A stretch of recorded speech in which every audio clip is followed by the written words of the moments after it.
Hi, everybody. Mitch Tanenbaum here. Thanks for joining me today. This is the Security News Update for March 26th. In the Security and Privacy Alerts Department, the Chinese Premier and Putin have declared a plan to rule the universe.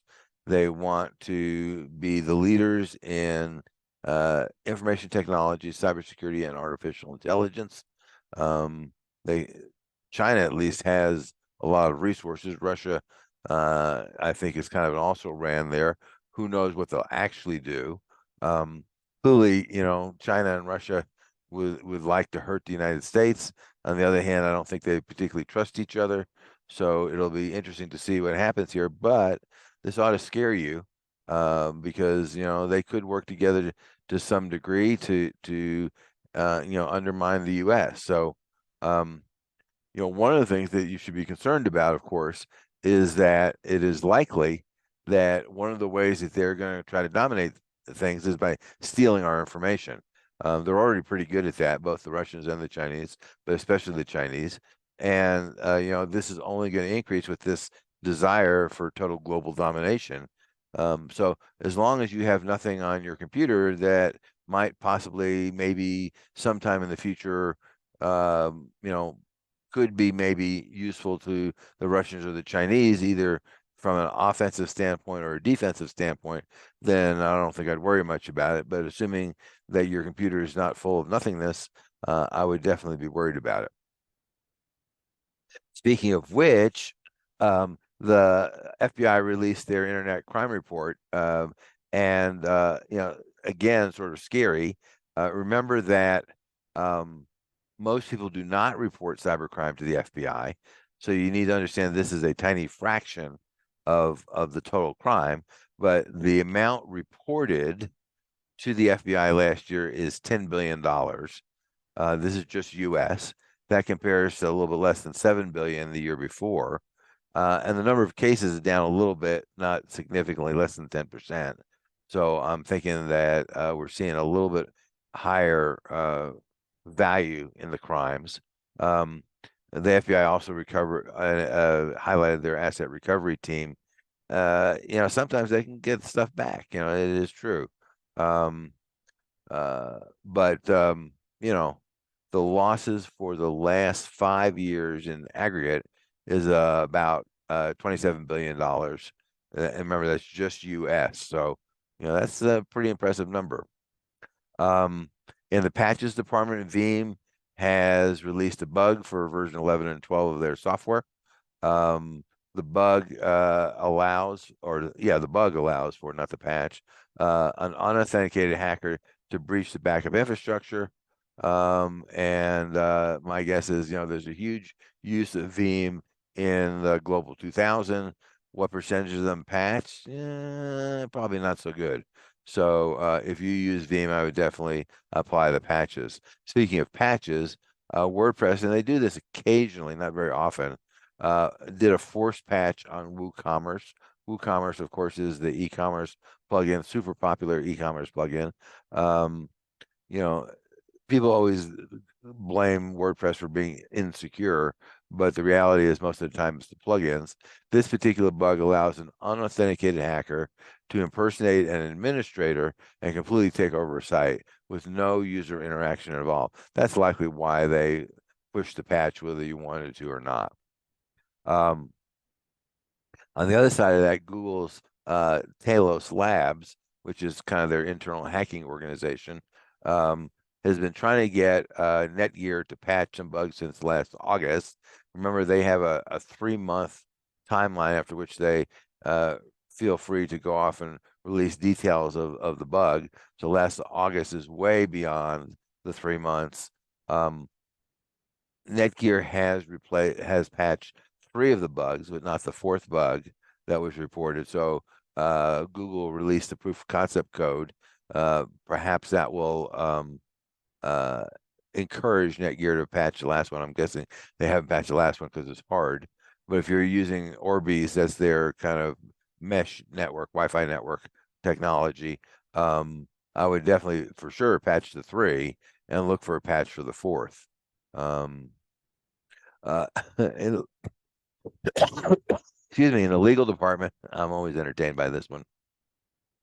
The feds have charged a number of celebrities, including Lindsay Lohan and Jake Paul, for promoting crypto assets without bothering to tell people that they were paid. Remember, Kim Kardashian, who's studying to be a lawyer, um, claimed that she didn't understand that she was required to disclose that she was shilling for somebody, and they fined her $1 million. There are 8 celebrities in this particular round of people who they fined. And in addition to that, they also charged 2 crypto entrepreneurs with selling unregistered securities. What all this means, of course, is that the feds are starting to get more serious about the fact that this crypto is, for the most part, pretty scammy in nature and designed to appeal to baser instincts of people, and not necessarily what I would call truly honest.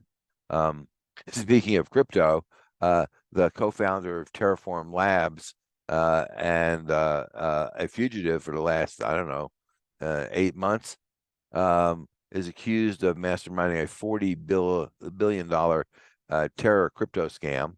Do Kwon was arrested in Montenegro, and he's wanted by the U.S., by the South Koreans, and by the Singaporeans.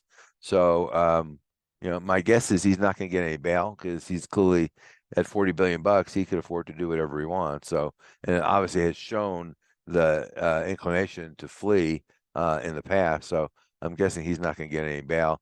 And I'm sure that there's going to be a lot of fighting over who gets to charge him first or try him first. In the education department, Congress got educated this week. Can you imagine this? Congress was shocked, I say, to learn that 10-year-old kids would actually lie and pretend that they were over 18. Can you imagine that? Oh, the horror of it all. Well, this was all part of the TikTok charade or circus, whatever you want to call it. I am sure that there is some truth to the issue of the Chinese, getting access to the TikTok data. But the interesting thing is that Congress has absolutely zero inclination to stop the U.S. social media companies from doing the exact same thing and doing the exact same thing. They said that kids might get depressed, and TikTok was designed to get kids addicted. And you try to tell me that Facebook doesn't have the same problems, Twitter, Snapchat, all those social media sites, it's absolutely identical. But they didn't bother to explain how those sites are immune from all these things that they're blaming TikTok for, and because they're not, they're absolutely identical. But it does remind us that these guys wanted their 15 seconds of fame. That there is an election coming up next year, and they got to pander to the people that they want to vote for them. It does point out, of course, that age gating, which is the practice of voluntarily getting people to tell the truth about their age, doesn't work. Never has, never will. The alternative, which probably doesn't work either, is to get people to provide every individual social media company with government issued IDs, and then somehow figure out how to make sure that the person who is using the computer and the person whose ID it is match up. And that's basically a massive global surveillance network. And if you think the social media companies have personally identifiable information now, if you make that the rule, they will really have that much information. And that just from a privacy standpoint, that just sounds like an unmitigated disaster. So there's no good answer, is the truth, but they don't want to deal with that because that doesn't play well to their base. And that's what they're interested. They're interested in getting reelected, right? As a famous comedian once said, politicians have two ends, a sitting end and a thinking end. And since their whole success depends upon their seat, that's the only thing that counts.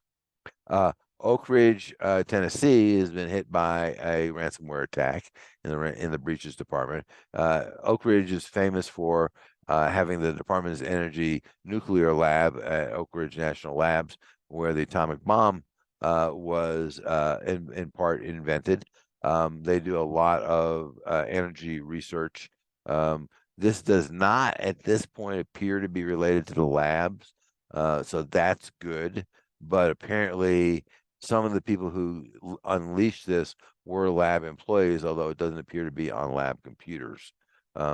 What the city said is it's going to take a while. They're working to fix it, but it's going to take a while, and it's not going to be days. It's going to be weeks or months.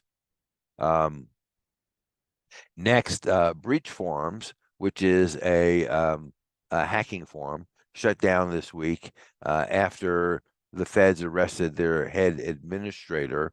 They came to the conclusion that the feds probably had compromised the site, and so therefore they decided to shut it down. The kind of second in command decided to shut it down.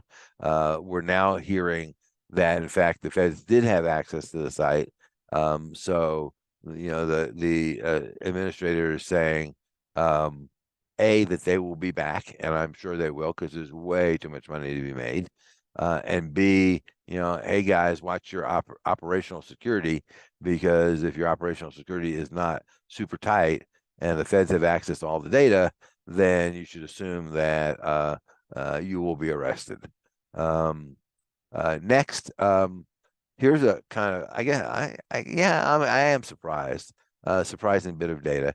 So Akamai is the big content network, and they do a bunch of other things as well, says that their data shows that more than 1 in 10 corporate networks, and we're not talking about individuals, we're talking about corporate, because Akamai really doesn't have many consumer kind of grade customers.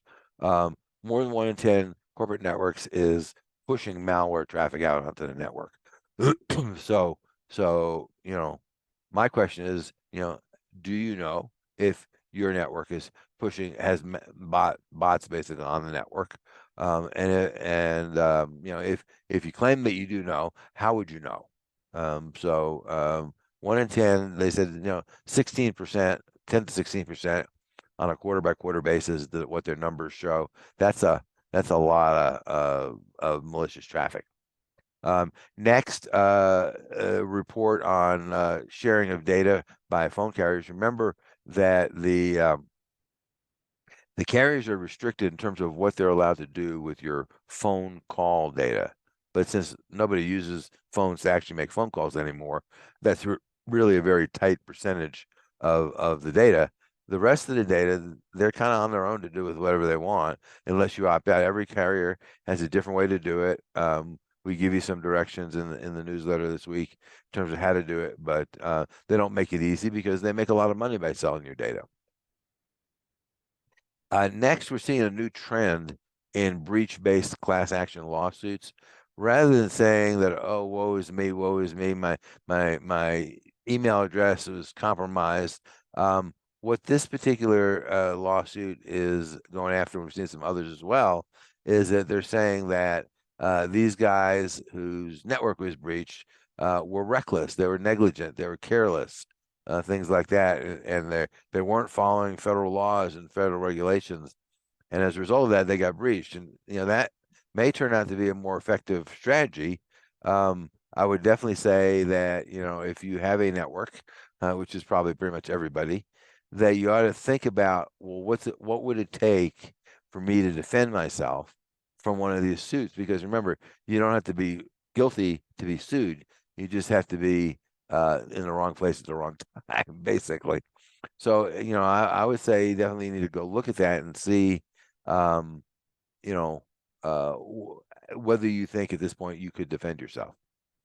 And finally, in the news bites for the week, a bunch of senators have asked CISA to investigate the Chinese drone maker DJI.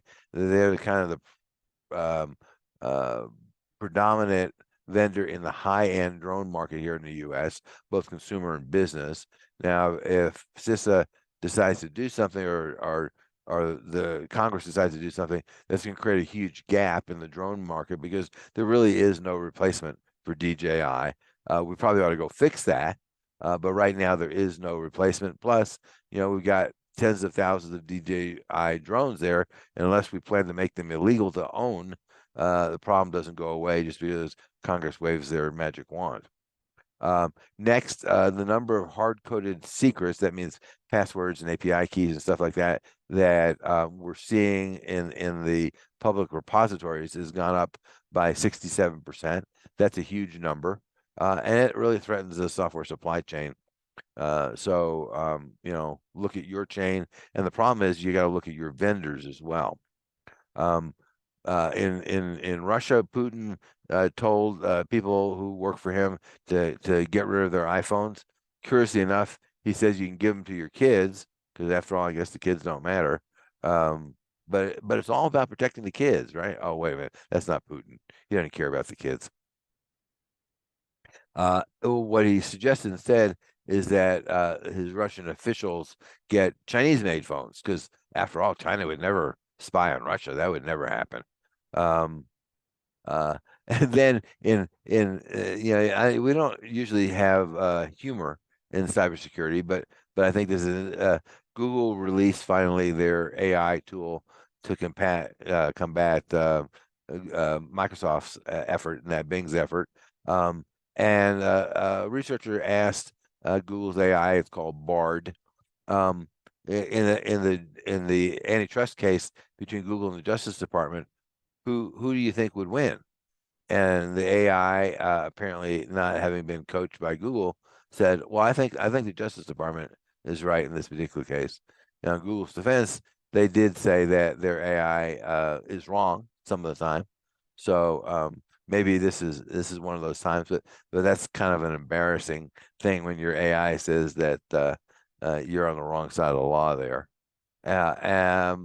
Next, in Pwn to Own, which is a white hat hacking conference every year, Windows 11, a Tesla. They gave away a free Tesla to people who hacked the Tesla. Ubuntu and Mac OS were all hacked and breached, I think, in the first day of the conference. Now that's probably strategically set up to make sure, because they know what's going to happen before the conference starts. But still, that's always happens every year. Still, it's not a great thing. And finally, the Chinese are suspected of signal jamming passenger jets flying over the South China Sea in that area. That's a safety issue, obviously. If you're, the GPS gets jammed, other VHF communications and other communications get jammed. Of course, China says, "Oh no, we didn't do anything," but we can trace the signals, so we know exactly where they're coming from. Anyway, if you need any assistance with any of this, please give us a call. We would appreciate that. And until next time, stay safe. Turnkey Cybersecurity and Privacy Solutions offers the complete cybersecurity program for small to medium-sized businesses. They include everything needed to secure your business and meet compliance requirements. Visit our website at turnkeycybersecurityandprivacysolutions.com to learn more.